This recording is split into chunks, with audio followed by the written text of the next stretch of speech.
Imagine walking into a royal palace. Velvet curtains, golden thrones, glittering crowns, and then the smell hits you. Spoiled perfumes, sweaty silk, and layers of unwashed flesh. Believe it or not, for centuries, many kings and queens believed that bathing was dangerous, sinful, or even deadly. Today, we're diving into 6 royals who avoided water like the plague. Literally. Their shocking hygiene habits might make you thank the heavens for modern plumbing. Let's start with the Virgin Queen herself. Elizabeth I ruled England with fire and brilliance, dazzling ambassadors with her wit, her gowns, and her power. But there was one thing she did not dazzle them with: her hygiene. Elizabeth was proud of her restraint when it came to bathing. She famously declared, almost as if bragging, "I bathe once a month whether I need it or not." For her, bathing was not a daily ritual, but a rare, carefully supervised event. Doctors and advisors warned her constantly that soaking in hot water would open the pores and allow plague, fevers, or poisonous air to seep inside her body. To Elizabeth, a hot bath wasn't relaxation. It was flirting with death. Instead of water, she turned to other methods. She believed that changing into fresh undergarments kept her clean. Linen, according to the medical wisdom of the time, absorbed sweat and impurities. The idea was that the fabric pulled out the filth, leaving the skin purified. Elizabeth was known for her love of fine, clean linen, and her ladies-in-waiting worked endlessly to provide her with stacks of it. In her mind, swapping out a chemise was just as good, if not better, than soaking in water. And then there was the makeup. Elizabeth was obsessed with maintaining her pale, mask-like appearance. She slathered her face with white lead foundation, a thick, poisonous paste that cracked and caked the longer she wore it. Instead of washing it off, she often just reapplied fresh layers. Imagine weeks of sweat, oils, and powder building into a paste so thick that cracks opened up like a dried riverbed. Beneath that mask, sores and scars from smallpox festered, hidden away under the illusion of royal beauty. The queen also adored perfumes. Her chambers at court were filled with pomanders, little balls of spices, herbs, and oils meant to mask bad smells. Courtiers wrote of her magnificent presence, her golden wigs, her dazzling gowns. But never, not once, did they write of her fragrance. Perhaps that silence says more than words ever could.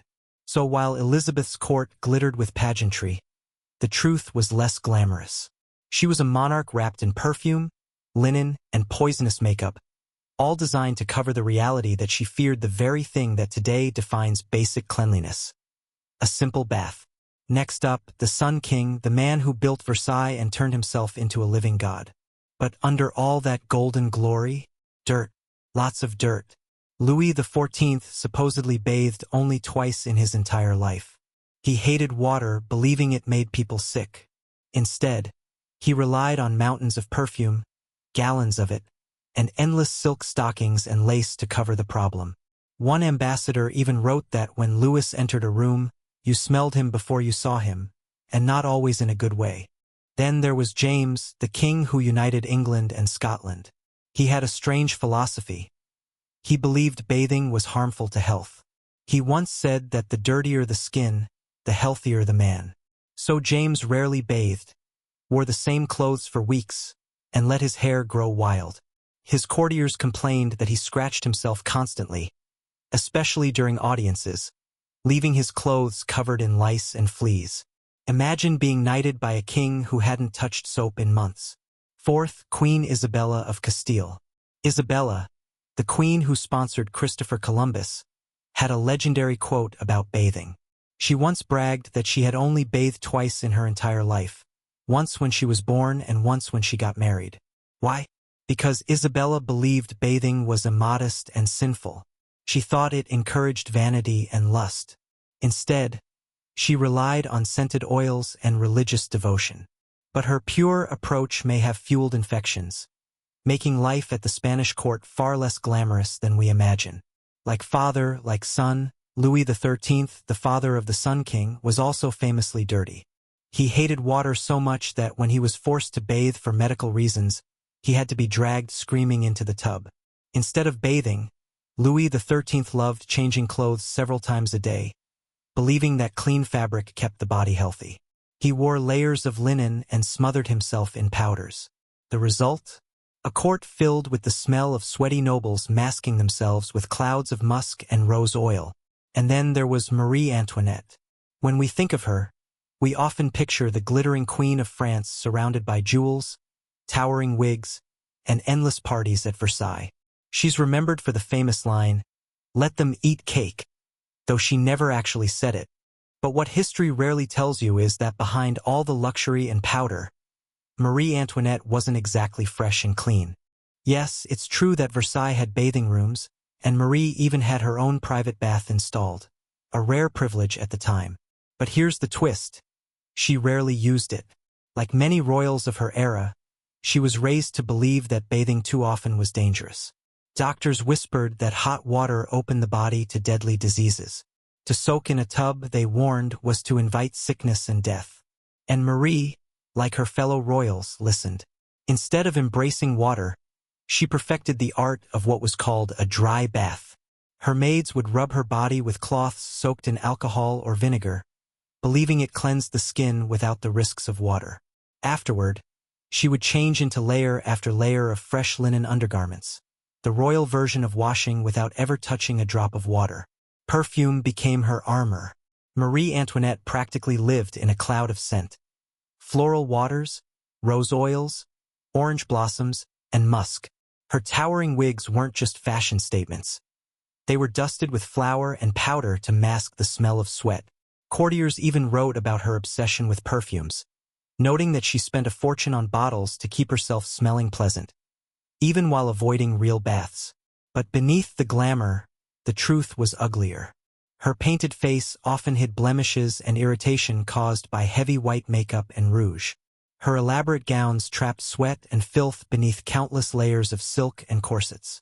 In the suffocating heat of Versailles, the queen and her ladies-in-waiting were often more concerned with repowdering, perfuming, and changing clothes than actually cleaning their bodies. Ironically, when the French Revolution came crashing down, the common people who stormed Versailles accused her of living in obscene luxury while they starved. Yet what those angry crowds didn't realize is that Marie Antoinette herself lived in a palace that reeked of unwashed bodies and stale perfume. Even her greatest wealth couldn't buy her the simplest comfort we take for granted today: the clean freshness of soap and water. By the end of her life, when she was imprisoned and stripped of her royal luxuries, she was forced into grimy, filthy cells, where she smelled worse than ever before. For a queen who once hid behind powders and perfumes, her downfall came with the cruelest irony. She finally stank not from fear of bathing, but because revolution had taken away even her perfumed mask.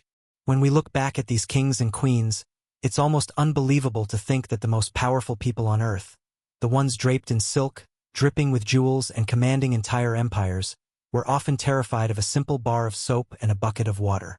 They weren't just skipping a shower here and there. For them, avoiding baths was a lifestyle, a belief system, even a royal tradition. They believed that water could poison their bodies, open their pores to death itself, or lure them into sinful vanity. Their doctors warned them, their priests scolded them, and their traditions reinforced it. So they hid their filth under powders, perfumes, and layer after layer of clothing. The result was a world where beauty was painted on with white lead, where perfume was used like armor, and where silk sheets soaked up sweat and rot, because water was seen as the true enemy. So the next time you imagine Queen Elizabeth adjusting her crown or King Louis striding into the Hall of Mirrors, picture the hidden truth: the stained linens, the crawling lice, the suffocating stench. Their glittering power was real, but so was their filth. History remembers them as majestic and untouchable. But if you stood close enough, the truth would have hit your nose before your eyes ever saw the crown. And that is the final irony. The most powerful people in history were afraid of the very thing that today we consider the simplest sign of dignity: a bath.